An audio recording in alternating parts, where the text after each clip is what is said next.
Now, who here has ever, by the way, your income right now is a result of your standards as well. It's not the industry and it's not the economy. Who here is making more money today than you made 10 years ago? Let me see your hands. How many feel like it's not enough today? Let me see your hands. And how could that be? Real estate's so cheap now.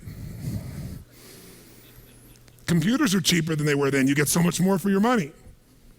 Because once you achieve a level, who knows what happens? You immediately, you close the gap, you create a new gap. That's because that's what makes us grow.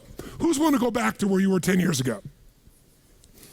Not many. Some of you would be, because it's gotten worse in the last 10 years for you.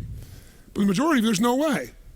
See, once you're fortunate enough, if you don't like cleaning house, once you're fortunate enough to have somebody clean your toilets, you will not be doing that again, unless you like that. You'll find somebody who loves cleaning toilets and you will pay them handsomely. Because now to go back and do that, once you've had the privilege of not having to do that, it's a different game. It's a gross metaphor, but who gets what I'm talking about here? Say I. Once you have a must, you find a way to get to it.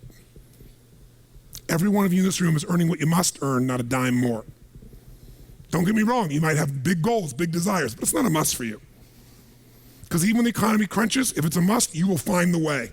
How many agree with me on this? Say I. See, when it was a must for me to get at one level, I did. I remember it was a must for me to finally make $1 million a year.